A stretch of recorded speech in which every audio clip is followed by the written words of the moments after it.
Hello friends, Indian polity কেইটামান প্ৰশ্ন হল যোৱাকালি কেইটামান প্ৰশ্ন দিছিলো আজি কেইটামান প্ৰশ্ন হল নম্বৰ 33 কোৱেশ্চন নম্বৰ ভাৰতীয় জাতীয় কংগ্ৰেছৰ কিমান চনত গঠন কৰা হৈছিল ইয়াৰ আনসাৰ এ 1885 চনত নম্বৰ 34 কোৱেশ্চন কাক ভাৰতীয় জাতীয় কংগ্ৰেছৰ পিতৃ আখ্যা দিয়া হয় এই কোৱেশ্চন আনসাৰ এ আলেন একটুবেন হিউমক দিয়া হয় নম্বৰ 35 কোৱেশ্চন হোম ৰুল লীগৰ এজন পৃষ্ঠপোষক এনি বেসেণ্ট 36 কোৱেশ্চন মহাত্মা গান্ধী কিমান চনত দাণ্ডি যাত্ৰা কৰিছিল ইয়াৰ আনসাৰ বি 1930 চনত 37 কোৱেশ্চন দ্বিতীয় ঘূৰ্ণি মেচমেল কেতিয়া আৰম্ভ হৈছিল ইয়াৰ আনসাৰ হল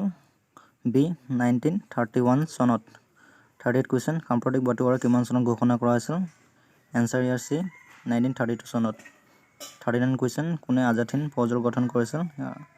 ইয়াৰ আনসাৰ এ সুভাষ চন্দ্ৰ বসুৱে 40 কোৱেশ্চন কিমান চনত ভাৰত শাসন আইনৰ জৰিয়তে ভাৰতবৰ্ষ শাসন দায়িত্ব ইষ্ট ইণ্ডিয়া কোম্পানীৰ হাতৰ পৰা ব্ৰিটিছ চৰকাৰৰ হাতলৈ হস্তান্তৰ কৰা হৈছিল ইয়াৰ আনসাৰ এ 1658 চনত 41 কোৱেশ্চন নেহেৰু প্ৰতিবেদন কিমান চনত প্ৰস্তুত কৰা হৈছিল ইয়াৰ আনসাৰ এ 1928 চনত 45 নং কোৱেশ্চন হৈছে খচৰা সমিতিৰ অধ্যক্ষ কোন আছিল ইয়াৰ আনসাৰ এ doctor B R Ambedkar 46 question ভাৰতীয় সংবিধানত কিমানটা অনুচ্ছেদ আছে 395টা অনুচ্ছেদ আছে 47 কোৱেশ্চন ভাৰতীয় সংবিধানত কিমানতম সংশোধনৰ জৰিয়তে ইয়াত সমাজবাদী আৰু ধৰ্মনিৰপেক্ষ শব্দ দুটাৰ সংযোজন কৰা হয় ইয়াৰ আনসাৰ এ 42